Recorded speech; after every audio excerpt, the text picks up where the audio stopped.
holy as the Father in heaven is holy. Word holy means separate. Understand? The Lord say ye are from above. So if you from above, stop doing things that the nations around you doing. Now the Lord separated Israel, separated the sons of Israel, because he want Israel to be dealing with these other nations. Hence the reason he tell Israel to get rid of the other nations round about them or within the borders, because there will be a thorn in his side. And that is what the nations doing right now. They're being a thorn in Israel's side. Alright? Because if you look at the dress code where Esau pushing on Israel, you don't see the other nations doing that. You don't see the other nations doing that. Alright? They're trying to feminize the men, emasculate the men. That is what they're trying to do. Alright? And counter that mentality, counter that way of thinking. They're trying to turn the woman into men and turn the men into women. Alright? Because guess what? Because there's the thing, right? You will tell a man cut off all the hair that he's supposed to grow, but allow a woman to grow she hair long. That's a man's glory, just like the woman hair she glory. A man beard is his glory. Alright, like prick is a beard. So you can't go around showing Tom, they can have your run. You can go around and showing off your beard. Put oils in it, make it look shiny, make it smell good. You know, probably do whatever design for it in one part, wherever you can do it, with your beard, that is yours. But Esau trying to tell it blasted family, tell you to shave it off. Alright? A lion without a mane is a blasted lioness. That is exactly what it is. This is Philippians chapter 2 verse 15. Hey, Most High made you in his image, we made in his image. You don't have a beard. Wear a blasted beard. Stop shaving your beard down low. Stop trying to go that 5 o'clock shadow. You understand? Wear a beard. A beard is part, it's like this. When there's a police officer, right? The badge, the shoes, the hat, all that is part of the uniform. Guess what? Your beard is part of the uniform being a Hebrew Israelite. You can't be a Hebrew Israelite without your beard. That's the reason David kept the men out of Israel and tell them don't come back till your beard go back. You can't be a Hebrew Israelite wearing fucking pink. That ain't part of it. That ain't not part of the doctrine. So yeah, you're supposed to present yourself a certain way. Somebody give me First Thessalonians chapter 2 verse, I believe it's 10. Alright? Wear a beard proudly. Stop shaving down your beard. You cannot do like you do like to see hair on your face. Right? Absalom was the most beautiful man in Israel, and he sure as hell had a beard. So what happened to your beard? You think you're shaving off your beard, you look good for the women? To hell with that shit. That is what's separating you from the women, your beard. Alright, the Most High gave you that for a reason. Why the women don't shave off the hair on the head? Why you shaving your beard? Don't wear beard proudly. Alright, I'm talking to the men in the truth. The men that know, them that know, that don't want to wear the beard proudly. You might have a job that requires to, hey, you might have to cut your beard low, but hey, if you don't have a job that requires to cut your beard, where you cutting your beard for? Where you shaving it down for? Where you having like a 5 o'clock shadow for? Alright? You ain't gonna cut half your dick off. So why cutting your beard? Go ahead. 2 and 10. Go ahead. First Thessalonians chapter 2 and verse 10. Ye are witnesses, and your how also, how holy and justly and unbelievable we behave ourselves among you that believe. Yeah, look at the apostles. They had a beard. They had a beard on. And that just to show how holy and just they don't believe they behave themselves. Alright? They ain't gonna clean up their face to look good for these women, look all nice or decent. We ain't decent men. Alright? We ain't decent men. The scripture say Yahushua was an austere man. Alright? We are rough men. Cannot room for gentlemen in this truth. Because the time coming, don't require gentle, it require rough men. Understand? Gentlemen can't judge. Gentlemen can't judge because guess what? They're gonna judge with partiality. Rather be rough men out here. Rough men have a rough beard on their face. Alright? Why the hell you shave your beard off your face? It even shows you have health benefits by wearing your beard. Stop cutting your beard off. Alright? Go ahead. This ain't about getting women. Alright? We out here to do the Lord's work. This ain't about getting women. Alright, go ahead. 1 Corinthians chapter 6 and verse 2. Do you know that the saints shall judge the world? And if the world shall be judged by you, are ye unworthy to judge the smallest matters? Yeah, the smallest matters. Like telling our brother, hey, why don't you have your beard? Alright? I look at the brother feel like he have beard on his foot. You understand? Why don't wear a beard? But guess what? If you cut your beard off, how you gonna tell a brother about your beard? But it's your duty to tell him about your beard. But because you cutting your beard off, you can't do, you can't say nothing, then you're gonna look like a hypocrite Take the because motor- you're able to judge. Take the motor out of your eye before. You understand? Scripture says supposed to appear before the Lord blameless. Alright? You're supposed to be a brother's keeper. Therefore, you're supposed to tell a brother, hey, brother, grow a beard. But then if you can't tell a brother that, then you ain't being a brother's keeper. Then you're being just like Cain. You abode not to the truth. So when people say, oh, well, the most I will kill me because I don't have a beard. Yeah, the Yes. most will kill me because you don't have a beard because it's part of the law. That's right. Alright, that's part of the law. Somebody give a Deuteronomy. I believe it's Deuteronomy chapter 31. Go ahead. This is Philippians 2 and 15. Deuteronomy 30, 11 to 14. My bad. It says that ye may be blameless and harmless, the sons of power, with rebuke in the midst of a crooked and perverse nation, among whom ye shine as lights in the world. Yeah, the scripture said, don't be entangled with the things of the world. When I say you shine as light, you just stand out. When you're shining like a light, you're standing out. Because light greater than darkness, the light as small as it could be, light always stands out. Look up in the sky. The smallest glitter you see is a star, but it's standing out in that thick darkness. And that is how we are in this perverse and crooked generation.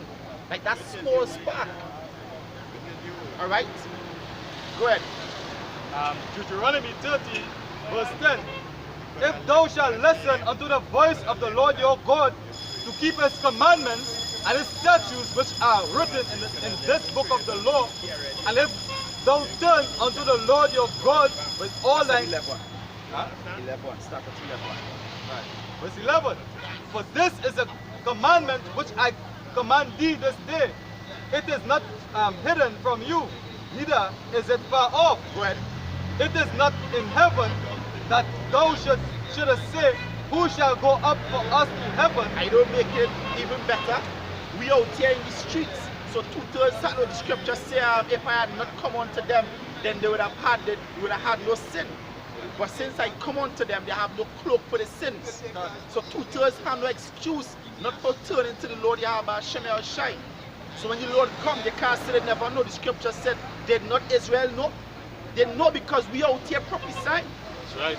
Alright, go ahead. Right? Who shall go up for us to heaven and bring it unto us, that we may hear it and do it? Verse 13. Neither is it beyond the sea that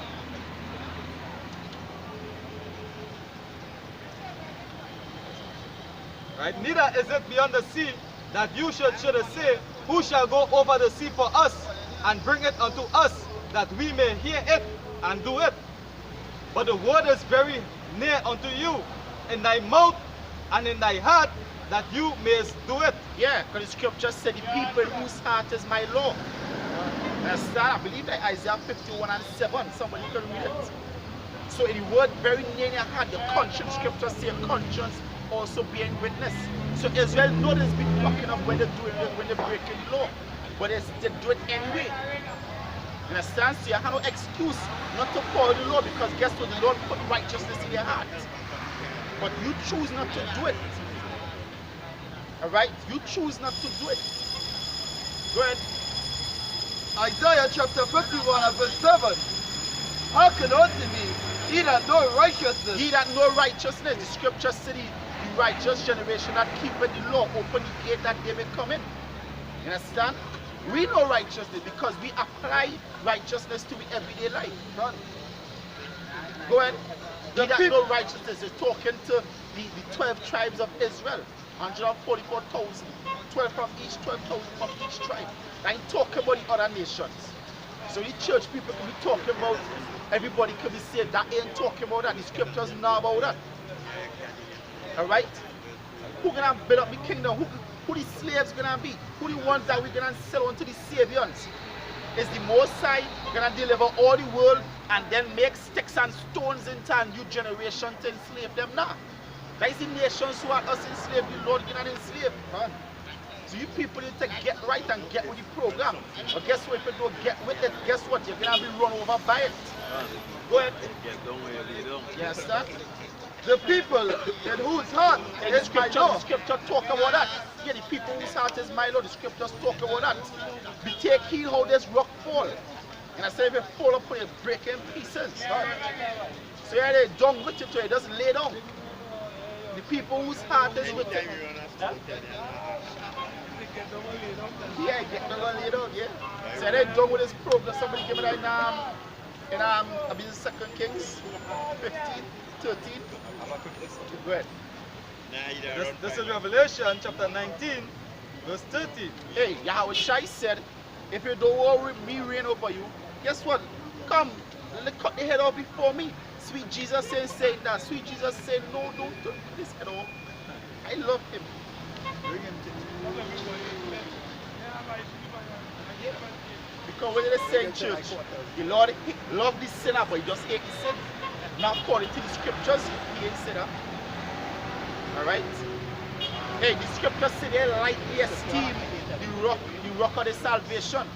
And that is what going on with Israel, they lightly esteem the Lord. They make the Lord look like a pushover God.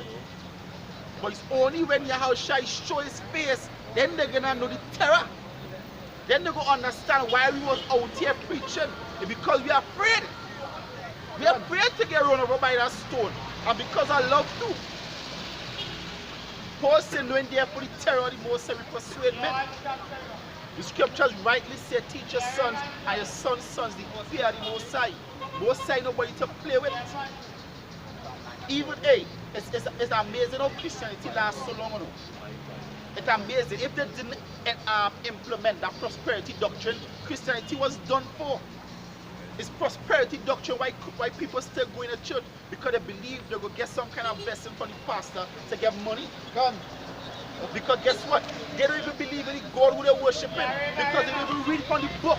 They just listen to what your pastor say, and the pastor don't even read from the book. All this ha ha ha and pass the money. And that is all the pastor about.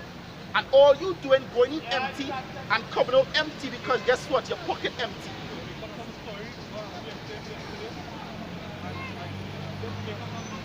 You ever notice them Christians, somebody always try to kill them? You ever notice that somebody always try to kill a Christian? Oh, I remember before I come to this, that somebody was trying to shoot me with a gun. And the Lord said, no, he's my truth. Oh, somebody always try to shoot one of you Christians. Somebody always try to shoot them, or no? Always try to shoot them. And like the blast, the Lord always talk, the congregation so blasted dumb. Like they go say, well, wait now, how come Pastor Stuart and all of them pastors are the same story? For a whole 10 years straight. 10 years straight, somebody always try to shoot the pastor. 10 years straight, so no, all the pastors. So guess what? I believe all them men in Laventille and Beaton supposed to be pastors too, because somebody always try to shoot them. This is Micah 3, verse 11. The heads thereof judge for reward, and the priests thereof teach for hire, and the prophets thereof divine for money. Yet will they lean upon Yahweh and say, is not the Lord among us? Yeah, the scripture says my people love to have it so. Jeremiah 8. Is 8? I'm on, you had something. First Chronicles 15 and 13. Go ahead.